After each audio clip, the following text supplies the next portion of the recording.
दोस्तों नमस्कार। विधानसभा चुनाव निकट है।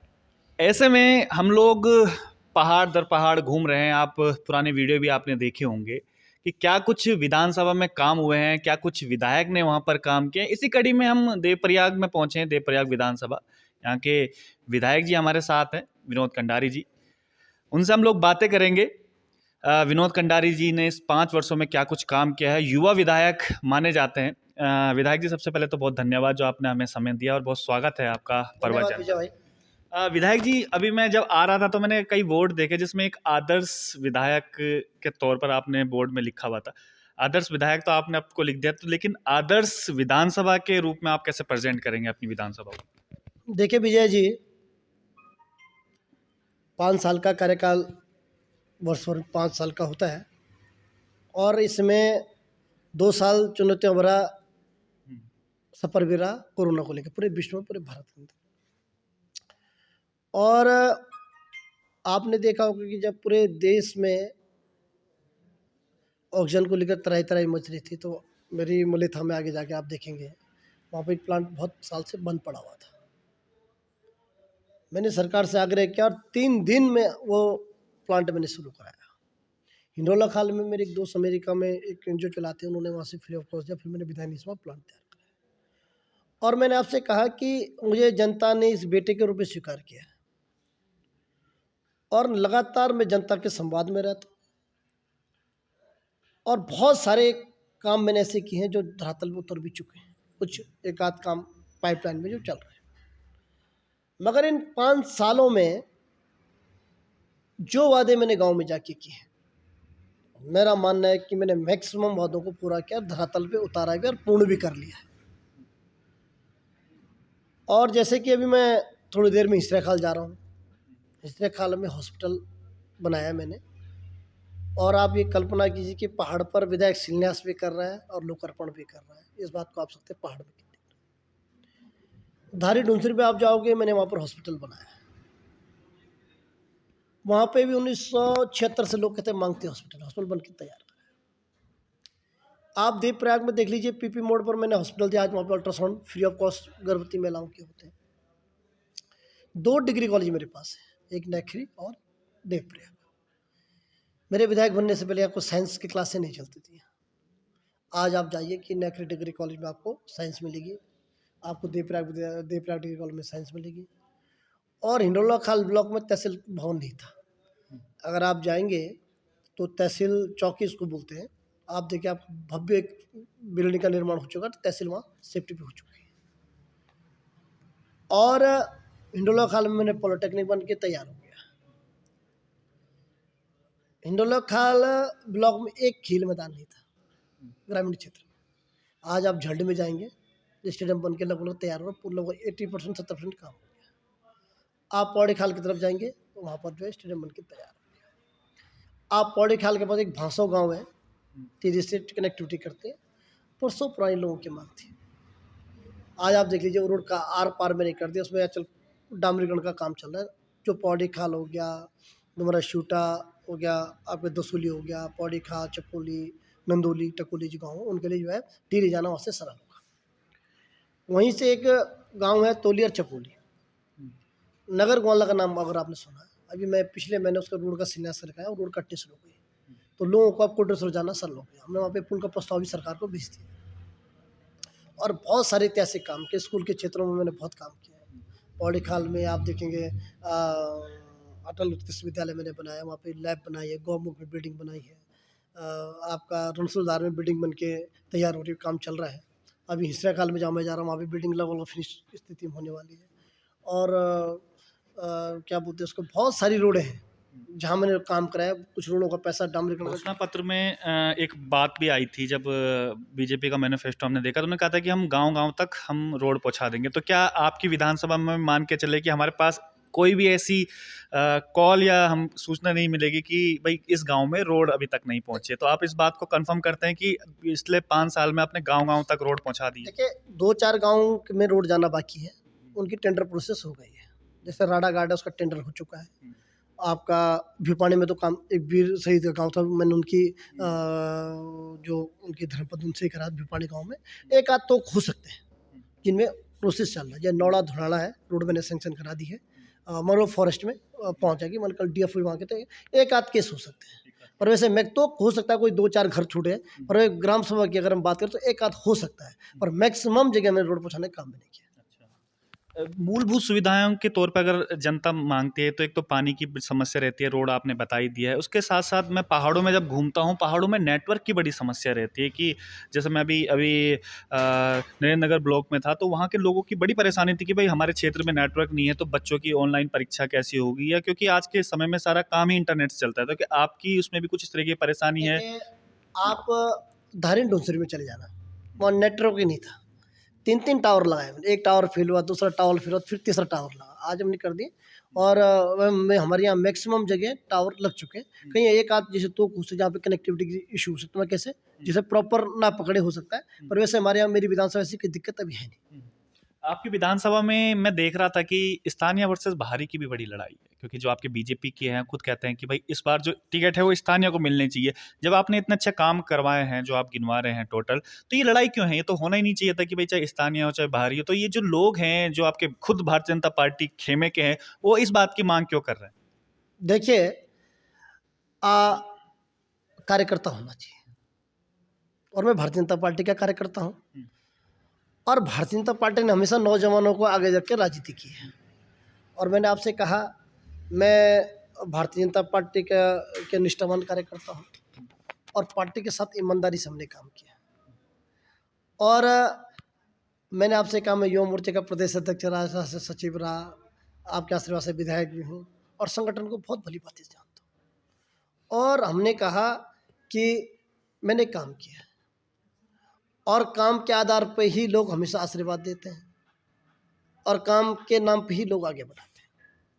मैं इंदिरा खाल की बात करूं, जहां मैं भी संन्यास करने जा रहा हूं, यहाँ के लोगों की 40 साल पुरानी मांग थी कि हमारे हिंडोला खाल ब्लॉक दूर पड़ता है और हमारे कीर्तन ब्लॉक में भेजे, और यहाँ रेवेन्यू मिनिस्टर भी रहे इस विधानसभा में। तो आप ये मान के चलिए कि मैंने 2 साल जब मुझे विधायक बने हुए, तो मैंने 13 गाँव जो है कीर्तन ब्लॉक में शामिल किए, ब्लॉक में और तहसील में शामिल किए। तो हमने कैसे काम करने का काम है, और मेरा उद्देश्य है क्षेत्र का विकास करना, क्षेत्र को आगे बढ़ाना, और मूलभूत सुविधाओं को लेकर आगे आना, ये मेरा काम। लेकिन उसके बाद भी इस प्रकार की मांग क्यों हो रही है? मेरा मूल प्रश्न ये है। देखिए, आदमी क्या कहता है, मैं इसकी चिंता नहीं करता हूँ। जो जिम्मेदारी जनता ने मुझे दी है, उसको मैं क्या कर रहा हूँ, मैं उस पर चिंता करता हूँ। और मैंने इस विधानसभा को आगे ले जाने का संकल्प लिया है। इस विधानसभा को किस तरीके से चहुमुखी विकास किया जा सकता है, और मैंने कि हर पट्टी में मैंने कुछ न कुछ जरूर किया है, काम अच्छा, जरूर। एक इल्ज़ाम और भी लगाया जा सकता है। जब मैं आपके बारे में रिसर्च कर रहा था, देख रहा था, तो लोगों ने ये भी क्वेश्चनिंग किए हैं लास्ट में कि भाई जो रेलवे प्रोजेक्ट सबसे बड़ा प्रोजेक्ट है, तो यहाँ पर स्थानीय लोगों को रोज़गार नहीं दिया गया है, वहाँ पर बाहरी लोग आए हुए हैं। तो इस प्रकार के आरोप भी आप पर लगाए जा रहे हैं। तो क्या ये आरोप सत्य है कि भाई स्थानीय लोगों को रोज़गार न देकर बाहर के लोग ज़्यादातर यहाँ पर आ रहे हैं? देखिए, मैंने साफ तौर पे कहा है, प्राथमिकता स्थानीय व्यक्ति को मिलनी चाहिए। अगर वो व्यक्ति उस जो उनको चाहिए अगर नहीं है, तब बात हो सकता है। पर हमने कहा कि मैक्सिमम काम जो है स्थानीय लोगों को दिया जाना, कि मैं इसके लिए मैंने अधिकारियों को कहा भी रखा, और जो भी मेरे पास है मैं इस बात पर जोर देता हूँ कि जिनकी ज़मीन की उनको कुछ ना कुछ लाभ जरूर मिलना चाहिए। तो ये जो आरोप जो लोग लगा रहे हैं, वो कौन लोग इस तरह प्रकार के आरोप जो फैला रहे हैं, जो यूँ कहते हैं कि भाई विधायक जी ने इस प्रकार के काम कर रहे हैं, बाहरी लोगों को संरक्षण ज़्यादा दे रहे हैं? देखिए, कहने वाले क्या कह रहे हैं, मैं उसकी चिंता नहीं करता हूँ। मैं क्या कर रहा हूँ जनहित में, उसकी चिंता करता हूँ। जो कह रहे, देखिए, कहने वाला काम कहते रहे, मुझे इससे कोई फर्क नहीं पड़ता। मैं अपनी विधानसभा किस तरीके से आगे बढ़े, अपना पार्टी का काम किस तरीके से आगे बढ़े, और अपनी विधानसभा में किस तरीके से काम हो सके, मैं उस पर ध्यान देता हूँ। कल मैं कुछ देख भी रहा था वीडियोस वगैरह जब आपसे मिलने से पहले, तो मैं एक मंत्री प्रसाद निथानी जी का बयान सुन रहा था। उन्होंने कहा था कि भाई विधायक जी से ज़रा पूछिएगा कि अपने कार्यकाल में कितने उन्होंने स्कूल बनाए, कितने उन्होंने डिग्री कॉलेज बनाए, क्योंकि विकास तो यही है। तो उनसे ज़रूर पूछिएगा ज़रा ये सब चीज़। देखिए, अब विद्यालय की शुरुआत कर दी, मैं वहीं बता देता हूँ। आचरी कुंड डिग्री कॉलेज को आप देख लीजिए, और सॉरी, आचरी कुंड इंटर कॉलेज को बन के तैयार हो गया है। गुन्नी खाल इंटर कॉलेज है, वो बन के तैयार हो गया है। पिपली धार इंटर कॉलेज बन के तैयार हो गया है। बिल्डिंग, बेंजवाड़ी की बिल्डिंग बन के तैयार हो गई है। डांगचोरो में जाओगे लैब बन के तैयार हो गई है। मेहरजाली में जाओगे कमरे बन के तैयार हो गए। लल्लुड़ी खाल में जाओगे स्कूल बन के तैयार हो गया। भगवान में जाओगे तो स्कूल बन के तैयार हो गया, इंटर कॉलेज। अगर आप जो है पौड़ी खाल में जाओगे लैब बन के तैयार हो गई। अगर आप जो है गौमुख जाओगे वहाँ बन के तैयार हो गई है। तो मैंने अनेकों काम किया और परसों में भी जो है मैंने जो है 4 स्कूल को पैसा भी फिर कर दिया। अभी शिलान्यास में कर रहा हूँ, तो उनके टेंडर प्रक्रिया पूरी करी। चाहे चौकी हो, चाहे कीर्तनगर इंटर कॉलेज हो, चाहे कीर्तनगर क्या किलकलेश्वर बालिका इंटर कॉलेज हो, किलकलेश्वर बालिका इंटर कॉलेज हो, और हमने बहुत स्कूल की बिल्डिंग बनने का तैयार किया। मैं आपसे अगर आप ज़्यादा दूर नहीं, हिसरा खाली चले जाए, पास में ही बिल्डिंग बनकर लगभग तैयार है और उसे फिनिशिंग का प्रोसेस चल रहा है उसका। जी। पौराणिक नगरी कहा जाता है देवप्रयाग को, और काफ़ी विवाद भी हुआ था पौराणिक नगरी के नाते। कई लोगों ने इसमें कहते हैं जो शराब फैक्ट्री को लेकर है, आपने भी उसका विरोध किया था, लेकिन उसके बाद भी अभी शराब फैक्ट्री है यहाँ पर। ये इसमें लोगों को बड़ा रोष है कि विधायक जी शराब फैक्ट्री नहीं हटा पाए। आपने बहुत सुंदर सवाल पूछा। आप केवल इसकी जियो की तारीख देख लीजिए, किस सरकार में जियो है, केवल ये देख लीजिए। अगर आप पत्रकारिता क्षेत्र में और आपका काम है इस पर दिखाने के, आप देख लीजिए कि किस सरकार में जियो जा रही है, आप देख लीजिए। लेकिन अब तो सरकार, विधायक तो नहीं, आप है ना। आप देख लीजिए कब तैयार बन के भी काम शुरू कब होता, आप पता कर लीजिए ना। लेकिन इसमें हरीश रावत जी का भी बयान आया था, मैंने तो खाली फ्रूट बियर के लिए अलाउड किया था और वाइन की मैन्युफैक्चरिंग के लिए अलाउड किया था, लेकिन इन्होंने तो शराब फैक्ट्री खोल दी। उनका ये बयान आया था। आप देख लीजिए, मैं आपसे कहना चाहता हूँ, देखो मैं स्पष्ट तौर पर कहना, आप इसको देख लीजिए, शासनादेश कब हुआ, कैसे हुआ, किस तारीख का हुआ, क्या क्या आदेश है, सब लिखा हुआ उसमें, आप पढ़ लीजिए उसको। शासन आदेश में ये है कि शराब की फैक्ट्री खोलने के लिए, देख लीजिए क्योंकि मैं हरीश रावत के बयान को काउंटर करते हुए आप पे कह रहा हूँ। हरीश रावत जी ने कहा था कि मैंने फ्रूट बियर के लिए अलाउड किया था, जो उनका बयान आया था उसमें फ्रूट बियर के लिए और वाइन पैकिंग मैन्युफैक्चरिंग के लिए मैंने किया था। मैंने आपसे कहा कि इस बारे में हरीश रावत जी बता सकते हैं, उनकी सरकार में जो जारी हुआ उनसे आप जिन्होंने जवाब दिया उनसे आप पूछ सकते हैं कि इसका जियो कब हुआ था और कैसे हुआ था, ठीक है ना, और कितनी बार उन्होंने बदला था ये भी देख लेना। लेकिन आपने हटाई क्यों नहीं शराब फैक्ट्री? विधायक, आप, जनता ने आपको विधायक चुना है तो आपको हटाना चाहिए था, क्योंकि जनता पे बड़ा रोष था इस बात के लिए। मैंने आपसे कहा, देखिए वो मेरे विधायक बनने से पहले वहाँ पे काम शुरू हो चुका था, आप देख सकते हैं। और मैंने आपसे कहा कि ये पूर्ववर्ती सरकार के द्वारा किया गया कार्य है और ये हिसरा खाल में, जैसे कुछ लोग क्या करें, देवप्रयाग का संगम की बात करी, मैंने सुना है जो लोग कहते हैं, और जो बना है वो हिसरा काल में ये।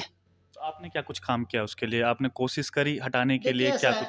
मैंने आपसे कहा, देखिए इसमें अगर मैं प्रतिक्रिया दूंगा तो बातें कई चीज़ें हो जाती हैं। तो मैंने आपसे कहा कि ये पूर्ववर्ती सरकार ने इसके शासनादेश की उनकी स्वीकृति पूर्ववर्ती सरकार ने दी। आगामी जब चुनाव होंगे, भारतीय जनता पार्टी से दोबारा अगर टिकट दिया जाता है, आप जीत के आते हैं, तो अभी क्या कुछ काम क्षेत्र में आप मानते हैं कि अगर मैं इस बार विधायक चुन के आऊँगा, क्योंकि आपने काम तो गिना लिए पिछले काम, अब ये काम बाकी रह गए? मैं आपको बता दूं, काम तो मैंने आपको केवल 10% गिना है। अभी आप चौरास में जाइए, जाखनी से लेकर चौरास तक में 38 करोड़ की पेयजल योजना स्वीकृत कर, उसका काम भी शुरू हो चुका है। गुरसाली गाँव में उसके इंटैक्ट वेल का काम शुरू हो गया है और हमने अभी भगवान पंपिंग योजना का मैंने पुनर्गठन कराया, उसका काम भी समाप्त हो गया है।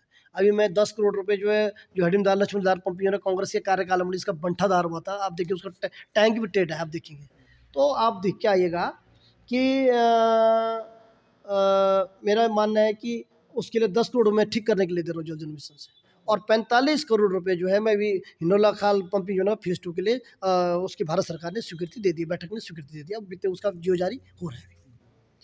स्वास्थ्य व्यवस्थाओं के बारे में क्या कहेंगे? क्योंकि स्वास्थ्य व्यवस्थाओं के बारे में भी कहा जाता है कि यहाँ पर कोई अच्छी खास स्वास्थ्य व्यवस्थाएं नहीं है। आप देखिए, श्रीनगर का जो मेडिकल कॉलेज है उसकी मैंने यहाँ पर जो एक समुदाय केंद्र 84 में शुरू कर दिया, ओपीडी शुरू कर दिया, बैठते हैं डॉक्टर बैठते हैं। आप देखेंगे कि लोसो बड़ारगढ़ में 108 परमानेंट 108 लोसो बड़ारगढ़ में दे रखी है, 108 हर जगह पे जाती है, और लगभग मैंने अपनी विधायनी से 5 एम्बुलेंस अपनी विधायनी से जारी कर रखी है, 5 एम्बुलेंस हमने यहाँ से कर रखी है। तो स्वास्थ्य क्षेत्र में हमने काम किया। हाँ, अभी मैं इस बात को जरूर मानता हूँ कि टेक्नीशियन की आवश्यकता है, अभी जैसे रेडियोलॉजिस्ट की कमी आज जनता के पूरे भारतवर्ष में भी है, पर अब इसकी धीरे धीरे हम पूर्ति करें। पर हमारे यहाँ की थोड़ा यह भी कि मेरे यहाँ मेडिकल कॉलेज भी पास में ही है, और आपने देखा होगा चौरास पुल बन के तैयार भी हो गया, शॉर्टकट जो पुल पहले था, आपका यहाँ पर रेलवे का पुल जो मोटर पुल न था ना, वो भी बन के तैयार हो गया। और मेरा मानना है कि मेरे यहाँ डॉक्टर लगभग हर हॉस्पिटल में मेरे यहाँ डॉक्टर अवेलेबल है। चलिए बहुत बहुत धन्यवाद विधायक जी। और अब हम ग्राउंड रिपोर्ट भी करेंगे और उम्मीद करते हैं जो विधायक जी ने काम गिनवाए हैं, जो कहा है कि ग्राउंड रिपोर्ट पर भी हमें उसकी सत्यता मिलेगी। धन्यवाद। बहुत बहुत धन्यवाद। तो जो जो विधायक जी ने काम गिनवाया, अमूमन ये होता है कि पहले ग्राउंड रिपोर्ट करते हैं, उसके बाद विधायक जी से सवाल पूछते हैं, लेकिन पहले हमने विधायक जी से सवाल पूछे हैं, उसके बाद अब हम ग्राउंड रिपोर्ट करेंगे कि, और हमें उम्मीद है कि जो काम विधायक जी ने गिनवाए हैं या जो आदर्श विधानसभा एक कही जाती है, उस पर ये जो देवप्रयाग विधानसभा है वो आदर्श विधानसभा में खरी उतरेगी। तो आज के लिए इतना ही। आप देख रहे थे प्रवचन डिजिटल।